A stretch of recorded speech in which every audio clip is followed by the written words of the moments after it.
Okay, so sa video na 'to pag-uusapan natin kung ano yung makikita nating differences dito sa dalawang phone na 'to. Ito yung Tecno Camon 30 Premier 5G at yung Vivo V30 5G. Pag tinignan ninyo on paper, yung specs ng dalawang phone na 'to halos identical talaga. Pero pagdating sa presyo, medyo malayo.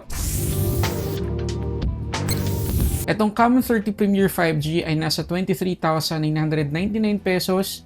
Ito namang Vivo V30 Pro ay 34,499 pesos. Pero before kayo mag-comment na overpriced ang Vivo or mas sulit na yung Tecno Camon 30 Premier 5G agad-agad, tapusin nyo muna yung video na to. Kasi pag-uusapan natin ano yung battery performance ng dalawang to, yung Antutu scores, yung storage test. Pag-uusapan din natin kung ano mas maganda pagdating sa camera performance. Umpisahan natin. Okay, so una sa lahat guys, hindi na natin pag-uusapan yung differences ng dalawang phone na to pagdating sa design. Sobrang subjective na yan. Pero if ever lang na gusto nyo ng opinion ko, may case pa, tanggalin natin tong case na nilagay ko dito sa Vivo V30 Pro ko. Ayan, so ito yung ginagamit ko as my secondary phone kasi na-in-love talaga ako sa performance ng phone na to sa lahat ng aspect. Pero syempre, i-base ko sa real usage yung comparison natin ngayon. So, doon muna tayo sa design na. Again, napaka-subjective niyan. Pero kung ako lang naman ang tatanungin, mas gusto ko pa rin yung nandito sa Vivo V30 Pro. Kasi manipis, una sa lahat, manipis. Kahit na almost same lang yung specs ng kanilang camera. Tapos, ang ganda talaga nun, likod guys. So, napakalinis tingnan kahit wala ka pang gamiting case dito. Hindi mapupuno ng smudges to. Whereas, dito naman, sa Tecno Camon 30 Premier 5G, okay naman. Napakaganda din ang design nito. Don't get me wrong guys, nagustuhan ko din talaga. However, hindi ganun ka nipis yung phone na to. Ayan, dahil siguro dun sa kanyang periscope telephoto lens na mamaya pag-uusapan natin. Tapos, ayan vegan leather yung kanyang likod. So, hindi rin naman smudge or fingerprint magnet. Ang napansin ko lang talaga, nung minsan medyo ma-oily yung kamay ko or yung fingers ko, hinawakan ko to na walang case dahil siguro itim yung nandito sa akin. Kitang-kita talaga, lalo na dito sa part na to na medyo smooth yung texture compare dito. Kitang-kita talaga. Pero syempre, alin man sa dalawang phone na to guys, hindi naman natin to gagamitin nang walang case. So, hindi naman natin ma-experience yung problema na na-experience ko. Pero again, mas gusto ko itong Vivo V30 Pro pagdating sa design. Tingnan nyo naman yung difference nila pagdating sa nipis. Diba? Napakalaki na ng difference. But again, nasa sa atin na yan. Ngayon, pagdating naman guys sa performance, itong dalawang phone na to ay naka-Dimensity 8200 ng MediaTek. Ito lang Tecno Camon 30 Premier 5G ay 8200 Ultimate yung chipset. Actually, gusto ko maging transparent sa inyo. Hindi ko makita ng black and white yung malaking difference sa normal na 8200 tsaka sa Ultimate. Nag-search na ako sa internet ng difference nila pero parang may konting kick lang itong Ultimate pagdating sa gaming performance. Pero other than that, parehas naman yung performance ng chipset na to. So, kasi sabi ko identical pa rin. Pero tingnan natin yung Antutu scores na nakuha natin. Okay, so ito guys, yung Antutu scores nila. So makikita ninyo, malaki-laki yung difference. Diba? Dito sa Vivo V30 Pro, 982,000. Yun nakuha nating score. Dito naman sa Camon 30 Premier 5G, 948,000 lang. At maliban guys, merong malaking difference pagdating sa Antutu score. Makikita ninyo, yung starting temperature natin sa dalawang phone na to ay identical, 29.9 degrees. So pantay na pantayan, napaka-patas na ng ng starting temperature natin. Pero makikita nyo guys na yung sa Vivo V30 Pro, 37.9 degrees yung kanyang final na temperature after ng Antutu test natin. Ito namang Tecno Camon 30 Premier 5G ay 41.6. So medyo mataas-taas yung naging temperature natin dito sa Camon 30 Premier 5G. And gusto ko lang i-remind kayo guys na itong dalawang phone na to, nung nag-Antutu test ako, parehas naka-performance mode or naka-game mode. So, yung pinakasagad na performance nila, yung nakuha natin, nung kinuha natin yung Antutu score na yun. So, sa round na to, para sa akin, mas okay yung performance itong V30 Pro 5G overall dahil mas mataas yung Antutu score at mas maganda yung thermals natin. Okay, isa pang proof guys pagdating sa thermal performance ng dalawang phone na to ay itong wildlife stress test result. So makikita nyo dito sa Camon 30 Premier 5G na umabot tayo ng 48 degrees. Again, parehas lang sila ng Vivo V30 Pro 5G pagdating sa starting temperature. Pero itong Vivo, 45 degrees lang yung final na temperature. Ito, again, 48 degrees. So, malaki talaga yung difference nila pagdating sa thermals at sa performance overall. Ngayon, pagdating naman guys sa storage test, makikita nyo na almost same lang yung kanilang score. Mas mataas lang ng kaunti itong sa Camon 30 Premier 5G, pero parehas lang silang 82,000. Okay, so again guys, dahil dun sa mga scores na nakuha natin sa iba't ibang mga test, masasabi ko ako personally, mas gusto ko overall itong Vivo V30 Pro 5G pagdating sa thermals, overall na performance niya. Pero again, gusto kong sabihin sa inyo, hindi ganun kalayo yung difference nila. Gabuhok lang actually. Parang identical pa nga. Masasabi natin identical. Yung thermals lang talaga medyo malayo-layo yung sa V30 Pro 5G. Mas maganda talaga to, hindi ganun kabilis suminit. Pero yung overall na performance nila, gabuhok eh. Talagang anlapit talaga nung scores nila. Okay guys, ano masasabi nyo? Ngayon, pag-usapan naman natin yung battery performance ng dalawang phone na to. So, pareha silang 5,000 mAh yung battery capacity. Mas mabilis lang yung charging speed nitong Camon 30 Premier 5G kasi 80 watts. Ito namang V30 Pro ay 70 watts. So, 10 watts lang yung difference. Mamaya pag-usapan natin yung charging speed. Pero, SOT guys, kita nyo naman, ang layo. Almost 16 hours yung nakuha nating SOT dito sa V30 Pro 5G. So, sobrang optimize itong phone na to, yung chipset niya. Pagdating sa UI, talagang polish ng Vivo itong V30 Pro 5G. And tested ko naman itong phone na to dahil nagamit ko na siya as my secondary phone. At itong Camon 30 Premier, medyo aggressive talaga. Yung ginawa nila sa Dimensity 8200, mas naging aggressive yung performance. Kaya makikita ninyo, ayan, medyo okay lang yung kanyang SOT. Hindi very good, hindi rin impressive, okay lang. Samantalang ito, maasahan natin. Ngayon, pagdating sa charging, itong Camon 30 Premier ay umabot ng 38 minutes, 29 to 100%. Ito namang V30 Pro ay umabot ng 35 minutes, 31 to 100%. So, sorry guys, hindi pareho yung starting battery level nila, kaya hindi ko masasabi or hindi natin masabi sa numbers na to na mas mabilis yung V30 Pro kasi imposible yon dahil 80 watts itong Tecno Camon 30 Premier 5G.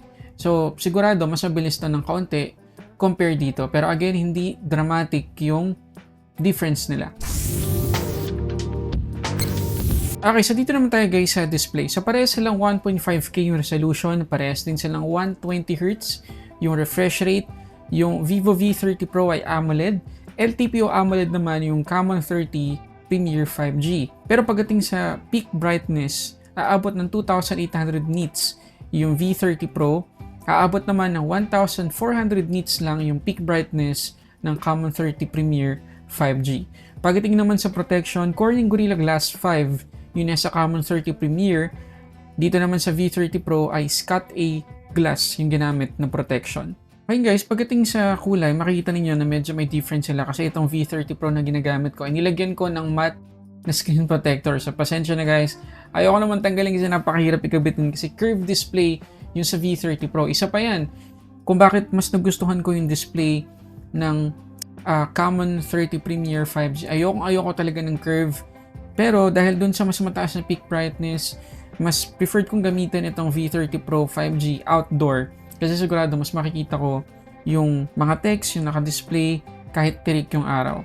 Ngayon guys, gusto ko ipakita sa inyo yung behavior ng kanilang display pagdating naman sa screen refresh rate. So remember, itong Tecno Camon 30 Premier 5G ay naka LTPO AMOLED. So dapat mas mabilis yung pagbaba ng kanyang screen refresh rate kung hindi na natin ginagalaw. So, yun, bumaba naman siya to 60 Hz agad-agad. Ito naman, 120 Hz kapag hindi na natin ginagalaw. Bumaba din naman sa 60 Hz. So, almost same lang din sila ng delay or ng tagal kapag binababa natin sa 60 Hz. Pero mapapansin ninyo, pumipitik ng 120 Hz paminsan-minsan itong Tecno Camon 30 Premiere. Ito naman, steady to 60 Hz basta hindi natin ginagalaw. And isa pang difference nila, pag pinuntahan natin yung settings, ayan, ito naka-auto switch. Pero kapag naka-smart switch tayo dito sa Vivo V30 Pro, ang mangyayari ay yung pinaka-max na screen refresh rate na ibibigay niya sa atin ay 90 Hz lang. Ayan, 90 Hz. Kaya nilalak ko siya palagi sa high para palaging 120 Hz tapos bababa to 60 Hz. So, depende na lang yan sa mas gusto nating behavior. Para sa akin, pantay lang sila. Pero okay guys, anong mas gusto nyo sa dalawang phone na to pagdating sa display? Comment kayo dyan sa baba kung ito bang V30 Pro o itong Tecno Camon 30 Premiere 5G. Okay, so dito naman tayo guys sa difference ng kanilang camera performance. So makikita nyo dito sa unang picture yung puno. Pagdating sa depth of field or dun sa bokeh, makikita ninyo na medyo mas maganda yung bokeh ng Tecno Camon 30 Premiere 5G kasi mas shallow compare dito sa Vivo V30 Pro na mas flat naman, parang naka-action cam ka lang. Pero yung details ng puno, yung mga ugat niya makikita ninyo, mas makikita naman natin dito sa V30 Pro 5G. So again, babagsak ulit yan sa preference natin. Isa pa, yung pangalawa naman, makikita nyo na sa unang tingin, kapag tinanggal natin yung watermark ng dalawang photo na to, makikita nyo na parang iisang camera lang yung ginamit sa pag-take ng picture na to. Hindi ganon kalaki yung difference na makikita natin. Yung siguro, yung timpla ng kulay, konting-konting difference, medyo mas yellowish dito sa Tecno Camon 30 Premiere 5G. Pero sa details, sa dynamic range, yung ulap, lahat-lahat, parehas lang details yung nakuha. Dito naman sa third photo, makikita natin na mas maganda naman yung exposure, yung brightness ng photo kuha sa V30 Pro 5G. But again, pagdating sa details, almost identical yung nakuha nila. Dito naman sa fourth photo, itong mga dahon-dahon, again, kapag tinanggal natin yung watermark ng dalawang phone na to, wala tayo halos makikitang difference. Identical talaga. Okay, dito tayo medyo magkakatalo. Pagdating sa selfie camera, makikita ninyo, portrait pareho yan. Mas maganda yung bokeh ng Vivo V30 Pro compared sa bokeh ng Camon 30 Premiere. Pero kung ako yung tatanungin pagdating sa pagiging natural ng itsura ng bokeh, yung edge detection, mas maganda yung sa Camon 30 Premiere 5G. Pero yung details naman, again, yung details, makikita ninyo yung texture ng balat ko, lahat-lahat, yung wrinkles ko, yung pawis ko, kuhang-kuha sa V30 Pro. So, pareha silang may edge. So, again, babagsak na naman yan sa preference natin. Okay, sa night photo naman, kapag tinignan natin ulit, mas maliwanag ng kaunti yung sa V30 Pro, pero hindi ganun ka-dramatic yung difference nila. Parehas okay to pagdating sa night photography. Mas maganda lang talaga ng kaunti yung sa V30 Pro dahil Zeiss Optics yung camera niya. Pero dito naman sa susunod na photo, yung kulay, yung timpla ng kulay talaga yung makikita nating difference. Dito sa susunod, makita nyo yung mga kable ng kuryente, yung poste, halos parehas lang yung details na nakuha. Yung talagang sinag lang ng ilaw, yung itsura ng sinag, mas maganda dito sa V30 Pro kasi nga merong Zeiss Optics kaya yung reflection mas bawas compared sa Camon 30 Premiere 5G. And again, mas madaming details na nakuha yung V30 Pro dahil mas maliwanag siya compared dito sa Camon 30 Premiere. Makikita niyo yung pader doon sa may bandang dulo nga ng picture, mas maliwanag compared sa Camon 30 Premiere. Dito naman susunod, mga dahon ulit sa gabi. Almost same ulit yung quality, mas sharp lang siguro dito sa Vivo V30 Pro 5G. Okay, puntahan naman natin guys yung selfie video. So dito, parehas yung resolution natin, parehas 4K, pero makikita niyo yung sa Tecno Camon 30 Premiere, mas mas naka-zoom in dahil sa EIS or Electronic Image Stabilization na I think wala naman dito sa V30 Pro 5G. Kaya mas maalog siya compared sa Tecno Camon 30 Premier. Pero pagdating sa quality, ang hirap talaga mag-decide. Siguro magkakatalo na lang sa dynamic range. Mas maganda yung dynamic range dito sa Tecno Camon 30 Premier 5G kasi mas kita yung ulap compared dito sa Vivo V30 5G. Ngayon dito naman sa 4K video recording ng rear camera ng dalawang phone na to, gusto ko marinig yung comment ninyo kasi again, wala akong makita masyadong malaking difference.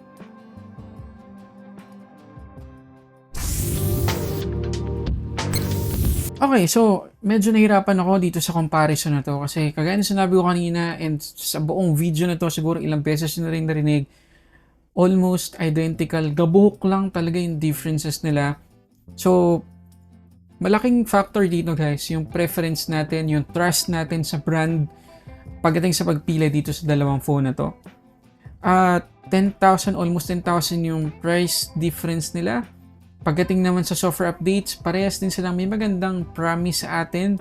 So kayo guys, kung kayo tatanungin, pag pupunta kayo sa mall, meron kayong budget na hanggang 35,000 pesos. Alin sa dalawang phone na to yung pipiliin mo?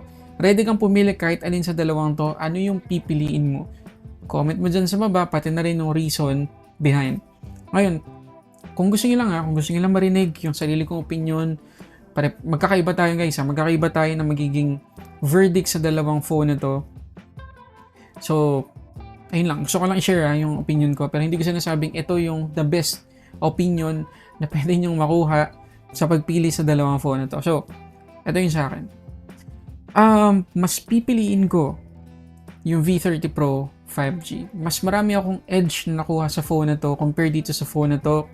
Again, hindi malayo, pero meron. Lalo na pagdating sa performance, thermals, battery life, and sa camera. Lalo na dun sa night photography. May konting-konting edge dahil sa Zeiss optics na nilagay dito ng Vivo. Although, etong Tecno Camon 30 Premier 5G may edge din pagdating sa camera dahil meron tong periscope telephoto camera, samantalang ito ay telephoto lang. Pero ang isa pang malaking difference kasi sa pag-take ng rear video, hindi natin change seamlessly yung mga lente compared dito, pwedeng gawin yon dito hindi. So isa pa yun sa pwede ninyong i-consider. Pero overall guys, kahit medyo mas mahal itong Vivo V30 Pro, mas pipiliin ko pa rin to. And alam ko sa inyo, mas gusto niyo yung mas mura.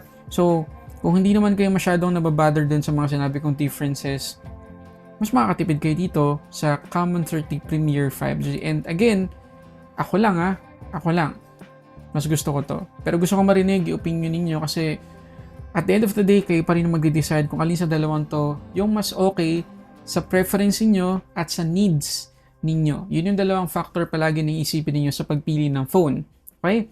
Kaming mga tech reviewer ay tumutulong lang para makita ninyo yung differences, yung specs, performance, ganyan, mga test namin para makapag-decide kayo.